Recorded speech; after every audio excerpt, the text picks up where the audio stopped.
आज आप लोगों को हम एनसीईआरटी बुक कक्षा 10 के अध्याय 11 में एक अध्याय है रचनाएं, इसके विषय में आज आप लोगों को समझाने वाले हैं कि आप जो है रचनाएं किस प्रकार कीजिएगा, किस तरह से ये सारे प्रश्नों को आप हल कीजिएगा और आपको हल करने में कोई भी परेशानी नहीं होगी। बेशर्ते आपको जो है ये सारी बातों को ध्यान में रखना है। और दूसरी बात है कि आपको जो है बेसिक तौर पे स्केल पकड़ने के लिए आना चाहिए, आपको कंपास पकड़ने के लिए आना चाहिए। ठीक है, ये सारी चीजों को आप घर में बैठ के आराम से प्रैक्टिस करते हैं, बनाते हैं, दो तीन बार 10 बार आप करते हैं तो मेरे ख्याल से आपको कहीं पर थोड़ा सा भी प्रॉब्लम नहीं होने वाली है और आप आसानी से सारे के सारे प्रश्नों को आप हल कर पाइएगा। बस आपको समझना है, ध्यान से हमारी बातों को समझिए और देखिए कि हम बता क्या रहे हैं आपको। देखिए, रचनाएं करने में ना ये सारी चीजों को हमको जरूरत पड़ेगा 11.1 के प्रश्न को हल करने में। देखिए, उसमें जो मुख्य तौर पे जो प्रश्न है वो प्रश्न है त्रिभुज के आधार पे और दूसरा चीज है रेखा के आधार पे। रेखा को जो है हम लोग किस तरह एक अनुपात में विभाजित करेंगे और त्रिभुज जो दिया हुआ है, बना हुआ है, उस त्रिभुज के आधार पे हम लोग किस तरह से उसका 2 गुना, 3 गुना, 5 गुना यानी जो भाग दिया हुआ है किस तरह से उसी संगत भुजा को लेते हुए दूसरे त्रिभुज का रचना करेंगे। बस ये दो ही चीजों को जो है हम इस अध्याय में पढ़ने वाले हैं। तो देखिए, सबसे पहले आप लोग देखिए कि आपका जो बेसिक चीज है वहां पे क्या क्या यूज होने वाला है। अगर आप इसको समझ लेते हैं तो कोई दिक्कत नहीं होगा, क्योंकि हम क्या स्टार्टिंग से आपको दे रहे हैं। ठीक है, शुरू से दे रहे हैं। जो बच्चे ऐसे हैं कि जो पिछले कक्षा में नहीं पढ़ पाए उसके लिए भी वो आसानी से कर सकते हैं। बेशर्ते आपको ध्यान से समझना, एक एक चीजों को जानना है। जब हम प्रश्न करेंगे आप देखिएगा कि आपको कहीं पर भी कोई दिक्कत नहीं आने वाली है, बस आप ध्यान से समझिए। देखिए, सबसे पहले हम लोग बिंदु के बारे में जानेंगे। बिंदु आखिर क्या होता है। देखिए, जब हम लोग ये मार्कर है, मार्कर का नोक अगर किसी जगह पे यानी इस बोर्ड पे हम कहीं पर भी अगर लगा देते हैं तो आप आराम से बता दीजिएगा कि सर मार्कर का नोक तो यहाँ पे है। अगर मान लीजिए हम यहाँ पे लगा दिए तो आराम से बोल दीजिएगा कि मार्कर का नोक यहाँ पे, तो जगह तो ये बता रहा है, जगह अपना बता रहा है। यहाँ पर भी लगा दिए, ये भी अपना जगह बता रहा है कि इस जगह पे लगा हुआ, लेकिन इसका ना तो लंबाई, चौड़ाई, मोटाई, ये तीनों चीज नगण्य यानी कि हम लोग नहीं लेते हैं इसमें। ठीक है, यानी कि बिंदु में हम लोग लंबाई, चौड़ाई, मोटाई नहीं लेते हैं। बस जगह जो है इसका क्या होता है, एक निश्चित होता है। चाहिए आप मार्कर का नोक लगा दीजिए, कलम का, पेंसिल का, सुई का, जो भी चीज कहीं पर भी आप नोक इस तरह से रख देते हैं तो ये जगह निश्चित हो जाता है, लेकिन लंबाई, चौड़ाई, मोटाई इसमें नहीं होती है। इसको 0 मान के हम लोग चलते हैं। चलिए, दूसरा चीज हम लोग लेते हैं रेखाखंड। देखिए, रेखाखंड क्या होता है ना कि एक रेखा का ही टुकड़ा होता है। ठीक है, रेखा का टुकड़ा होता है। तो सबसे पहले ये देखिए कि रेखा क्या होती है। रेखा जो है एक लंब ऐसे करके हम लोग लाइन खींचते हैं यहाँ पे। ठीक है, इसके बाद आप समझिए रेखा जो है ना दोनों साइड से, ये भी साइड से और ये भी साइड से, दोनों साइड से हमेशा चलते रहती है। ठीक है, यहाँ पे अगर हम एरो का साइन लगा दिए, अगर यहाँ पे एरो का साइन लगा दिए तो एरो का साइन का मतलब होता है कि इधर भी जा रही है, कहाँ तक जाएगी पता नहीं, ये इधर भी जा रही है, कहाँ तक जाएगी पता नहीं है। रेखा का मतलब यही होता है कि दोनों साइड से ये चलते रहती है, ये साइड से भी, ये साइड से भी। अगर हम दूरी बोलते थे अनंत तक जाएगी, नहीं पता कहाँ तक जाएगी, अनंत तक जाएगी। ठीक है, ये भी कहाँ तक जाएगी, अनंत तक जाएगी, नहीं पता है हमको। ठीक है, इसको हम लोग क्या बोलते हैं, रेखा बोलते हैं। तो रेखा का ही ना एक टुकड़ा होता है। ठीक है, रेखा का ही एक टुकड़ा होता है जिसे हम लोग क्या बोलते हैं, रेखाखंड बोलते हैं। टुकड़ा बोले तो भाई रेखा का कहीं से भी एक टुकड़ा ले लिए, सेंटीमीटर नाप करके या जो भी चीज है नाप करके एक टुकड़ा ले। मान लीजिए कि हमको 4 सेंटीमीटर का एक रेखाखंड खींचना है। ठीक है, क्या खींचना है, रेखाखंड खींचना है। तो रेखाखंड खींचने के लिए सबसे पहले हमको बिंदु का जरूरत पड़ेगा। यहाँ पे एक बिंदु लगा दिए, स्केल लगाए, यहाँ से यहाँ तक ऐसे करके लिए, यहाँ पे एक बिंदु लगा दिए, तो ये कितना सेंटीमीटर का हो गया, 4 सेंटीमीटर का। अब ध्यान से समझिएगा इस चीज को। अगर यहाँ पे हम ए लिख देते हैं और यहाँ पे बी लिख देते हैं तो ये अपना दूरी जो है ना लेंथ फिक्स कर लिया, 4 सेंटीमीटर। 4 सेंटीमीटर है तो ये 4 सेंटीमीटर ही रहेगा। 4 सेंटीमीटर से ना ये बढ़ सकता है ना ही घट सकता है। लेकिन रेखा जो है ये बढ़ते रहता है, ये इधर बढ़ते रहता है। बस यही दोनों में फर्क है, रेखाखंड और रेखा में। रेखाखंड जो है वो रेखा का लिया हुआ एक टुकड़ा है। चलिए, उसके बाद हम लोग देखेंगे किरण। किरण क्या होता है, वो रेखा की तरह है, लेकिन रेखा जो है वो दोनों साइड चलती है। ये साइड भी चलती है और ये साइड भी चलती है, लेकिन किरण जो है वो हमेशा एक ही साइड चलती है। जिस तरह से अगर हम टॉर्च जलाते हैं, टॉर्च को अगर इस तरह से जलाएंगे तो जो उसका किरण जाएगा वो एक ही साइड जाएगा, ना कि इधर आएगा। ठीक है, इस तरह से जाएगा, आगे वो बढ़ते रहेगा। जिस तरह से अगर मान लीजिए कि यहाँ पे एक वेनिस्ट बिंदु ले लिए, एक बिंदु लिए हैं और इस बिंदु से जिस तरह से अगर हमें लाइन को दौड़ा रहे हैं इधर, तो ये लाइन इधर ही बढ़ेगी, जा रही है। ठीक है, किरण एक ही साइड चलती है, दोनों साइड नहीं चलती है, तो जो रेखा एक ही साइड चले, ठीक है, उसका एक एंड पॉइंट, जहां से हम स्टार्ट किए ना, स्टार्ट पॉइंट फिक्स है, एंड पॉइंट पता नहीं होता। जहां से हम लोग इसको स्टार्ट किए, स्टार्ट पॉइंट जो फिक्स होता है, लेकिन इसका एंड पॉइंट ये कहां पे जाके समाप्त होगी ये हमको पता नहीं होता। इसी को हम लोग क्या बोलते हैं, किरण बोलते हैं, जो हमेशा एक ही दिशा में चलती है, दोनों दिशा में नहीं चलती है। दोनों दिशा में चलेगी तो हम लोग बोल देंगे ये क्या है, रेखा है। क्या बोल देंगे इसको हम लोग, ये रेखा है, ठीक है। और रेखा का टुकड़ा लेंगे तो क्या बोल देंगे हम लोग, रेखा खंड बोल देंगे, ठीक है। किसका, रेखा खंड, यानी रेखा का क्या है, टुकड़ा है। किरण क्या होगा, एक ही साइड चलेगी। चलिए हम तीनों चीज को आपको क्लियर कर दिए, बिंदु भी क्लियर, रेखाखंड भी क्लियर और किरण भी क्लियर। दूसरा चीज हम लोग देखेंगे कोण। तो देखो, अगर हम कोई भी उभयनिष्ठ बिंदु लेते हैं, इस बिंदु से मान लीजिए एक किरण हम इधर चला दिए और एक किरण इधर चला दिए, एक किरण इधर जा रही है, एक किरण इधर जा रही है, तो इसके बीच का जो ये क्षेत्र बना हुआ है, यहां से यहां तक की जो दूरी है, जो क्षेत्र है, उसको हम लोग कोण पे मापते हैं, उसको हम लोग थीटा पे मापते हैं, ठीक है। इसी थीटा को हम लोग क्या बोलते हैं, जो क्षेत्र है उसी को हम लोग क्या बोलते हैं, कोण बोलते हैं। इसको हम लोग मैथ में थीटा बोलते हैं, ठीक है। थीटा का मान कुछ भी हो सकता है, ये छोटा भी हो सकता है। मान लीजिए कि हम यहां से किरण खींचेंगे तो इसका मान बढ़ जाएगा, यहां से गिरेंगे तो उधर का मान चले जाएगा, तो ये छोटा भी हो सकता है, बड़ा भी हो सकता है, ठीक है। मैक्सिमम जो थीटा का मान होता है ज्यादा से ज्यादा, ठीक है, वो आपका कितना होता है, 360 डिग्री, तो टोटल माप, ठीक है, यहां से यहां तक का। मान लीजिए कि इधर का थीटा है, अगर हम इधर का भी थीटा को ऐसे करके माप लेंगे, ये तो टोटल का टोटल करेंगे ना, तो कितना हो जाएगा आपका 360 डिग्री। अगर हम आधा करते हैं, अगर हम ये सरल रेखा लेते हैं इस तरह से, इसका हम लोग अगर आधा कर देते हैं तो ऑटोमेटिक 360 का आधा हो जाएगा, तो इसका माप आपका हो जाएगा 180 डिग्री, ठीक है। कितना माप हो जाएगा आपका, 180 डिग्री। चलिए इसी बेसिक को हम लेकर के हम लोग देखते हैं न्यून कोण, सम कोण और अधिक कोण। देखिए कोण के आधार पर ही है, सभी में कोण लगा हुआ है, कोण के बेसिक ही है। चलिए सबसे पहले हम लोग देखते हैं न्यून कोण क्या होता है। देखिए न्यून कोण जो है, समझने के लिए सबसे पहले हम एक लाइन खींचते हैं, एक लाइन खींच दिए यहां से, इसको भी मिटाना पड़ेगा, ठीक, एक लाइन खींच देते हैं यहां से।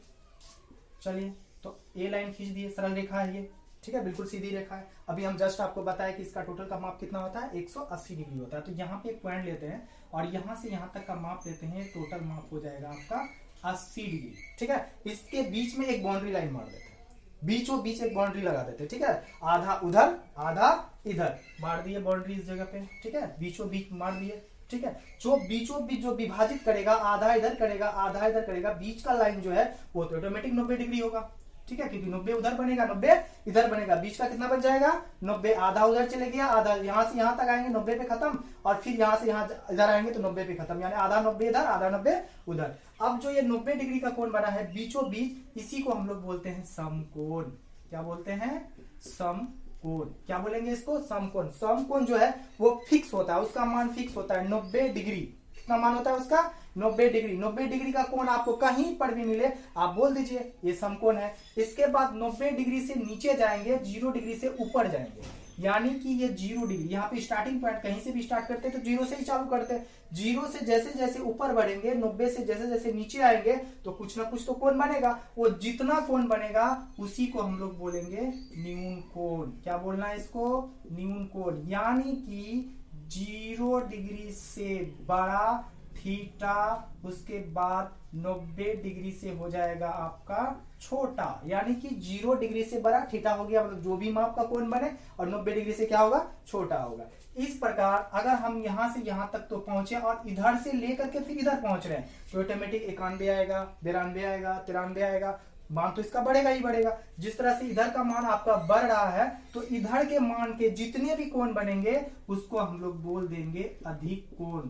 देखो आराम से हम इसको समझा रहे हैं, प्यार से समझिएगा आप लोग, तो आपको कहीं पे दिक्कत नहीं होने वाली है। इसको क्या बोलेंगे हम लोग, अधिक कोण बोलेंगे। ये तो बेसिक है, पिछली कक्षाओं में भी सब चीज आप लोग समझ चुके हैं, लेकिन आप थोड़ा सा ध्यान से रिकेप कर लीजिए, समझ लीजिए, इसको कहीं दिक्कत नहीं होने वाली। इसको बोलेंगे हम लोग अधिक कोण।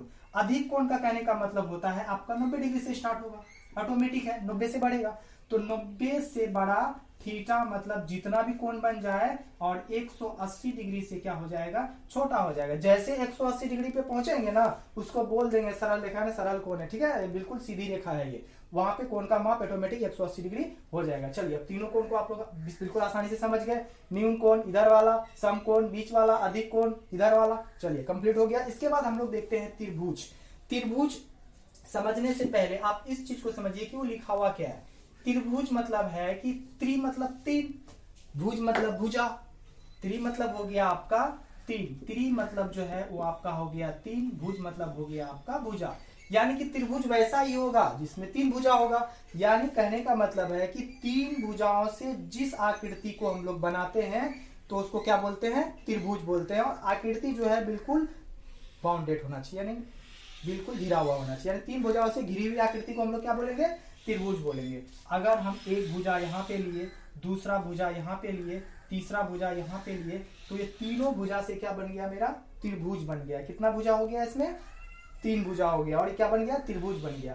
अब देखो इसी भुजा के आधार पे जो है ना हम त्रिभुज को क्या करेंगे, प्रकार बताएंगे। सबसे पहला मेरा क्या है, समबाहु त्रिभुज। देखिए भुजा के आधार पे सभी में बाहु लगा हुआ, बाहु मतलब भुजा होता है, ठीक है। सम मतलब बराबर, बाहु मतलब भुजा, त्रिभुज मतलब त्रिभुज। यानी जिस त्रिभुज की तीनों भुजाएं आपस में बराबर हो उसे हम लोग क्या बोलेंगे, समबाहु त्रिभुज बोलेंगे। मान लीजिए कि ये आपका त्रिभुज है, ए है, ये आपका बी है, एक सी है, नाम दे देते हैं। ये भी 5 सेंटीमीटर है और ये भी आपका 5 सेंटीमीटर है और ये भी आपका 5 सेंटीमीटर है। तो हम इसको क्या बोल सकते हैं, त्रिभुज बोल सकते हैं, ठीक है। कौन सा त्रिभुज बोल सकते हैं, समबाहु त्रिभुज बोल सकते हैं। यानी बोल देंगे तीनों भुजा तो आपस में बराबर है, ऑटोमेटिक, तब समबाहु त्रिभुज है। इसके बाद दूसरा देखेंगे हम लोग क्या, विषमबाहु त्रिभुज। विषम देखिए, विषम मतलब कोई बराबर नहीं, बाहु मतलब भुजा, त्रिभुज मतलब त्रिभुज। मतलब जिस त्रिभुज की कोई भी भुजा आपस में बराबर नहीं हो उसे हम लोग विषमबाहु त्रिभुज बोलेंगे। एग्जाम्पल के तौर पे आप लोग समझिए, मान लीजिए आपका ये 7 सेंटीमीटर है, ये आपका 8 सेंटीमीटर है, ये आपका 9 सेंटीमीटर है, ठीक है। बस उदाहरण आपको समझा रहे हैं, ये 7 है, ये 8 है, 9 है। तो हम लोग देखते हैं कि कोई भी भुजा आपस में बराबर नहीं है। जब कोई भी त्रिभुज की कोई भी भुजा आपस में बराबर नहीं हो तो हम लोग ऑटोमेटिक बोल देंगे वो कौन सी त्रिभुज है, विषमबाहु त्रिभुज है। अब आते हैं हम लोग समद्विबाहु त्रिभुज। बात से समझिएगा, सम मतलब बराबर, द्वि मतलब दो, बाहु मतलब भुजा। जिस त्रिभुज की दो भुजा आपस में बराबर हो, कहने का मतलब है कि ये त्रिभुज है। मान लीजिए ये आपका 8 सेंटीमीटर है और ये भी आपका 8 सेंटीमीटर है। इसका माप कुछ अलग है, मतलब इससे अलग है। मान लीजिए 5 सेंटीमीटर है और 9 सेंटीमीटर भी हो सकता है, ज्यादा भी हो सकता है, कम भी हो सकता है, लेकिन ये तीनों भुजा आपस में बराबर नहीं है। देख रहे हैं तो ये भुजा और ये भुजा आपस में बराबर है। कहने का मतलब है कि सिर्फ दो ही भुजा आपस में बराबर है, तीसरा भुजा आपस में बराबर नहीं है। तो हम इसको क्या बोलेंगे, समद्विबाहु त्रिभुज। यानी कि कौन सी त्रिभुज है, समद्विबाहु त्रिभुज है। चलिए, आप बेसिक इन चीजों को तो हम लोग समझ गए और ये सब चीजों का प्रयोग हम लोग करके रचना करेंगे, देखेंगे कहाँ पे किस चीज की जरूरत हो रही है। इसके बाद हम लोग समझते हैं समरूप। क्या समझते हैं, समरूप, ठीक है। समरूप का भी जरूरत पड़ेगा। आपका जो मैथ आएगा बोल देगा कि इस त्रिभुज के समरूप दूसरा त्रिभुज बनाइए जो इसका इतना गुना होगा। यानी इस तरह से कहेगा कि आपको इस एक त्रिभुज दिया हुआ रहेगा, ठीक है। वो बोलेगा कि इस त्रिभुज के समरूप आप दूसरा त्रिभुज रचना कीजिए जो इस त्रिभुज के इतना गुना होगा।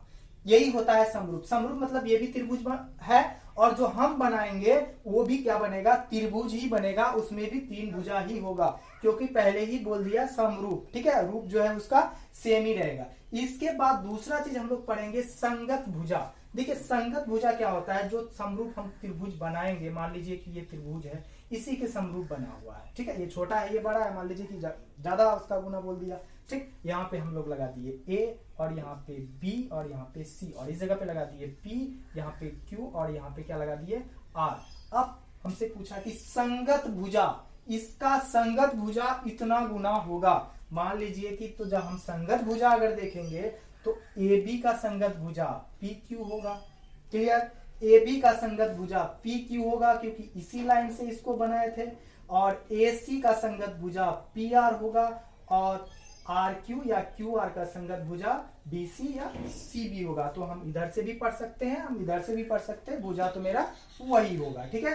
बस इन्हीं सब चीजों का हम लोग जो है प्रश्नावली 1.1 में प्रयोग करेंगे, देखेंगे कि किस प्रकार हम लोग बनाते हैं। देखिएगा जब हम लोग मैथ बनाने जाएंगे और हल करेंगे तो आपको कहीं पर भी कोई दिक्कत नहीं होने वाली है, बेशर्ते जो है आप स्केल पकड़ने के लिए, कंपास पकड़ने के लिए, ठीक है, किस तरह से स्केल पकड़ना है, किस तरह से लाइन खींचना है, कंपास को किस तरह से लेना है, चाप किस तरह से लेना है, ये आप घर में आराम से बैठ करके प्रैक्टिस कर सकते हैं। देखिए कंस्ट्रक्शन का जो भी मैथ है ना, वो आपका क्या है, प्रैक्टिस है।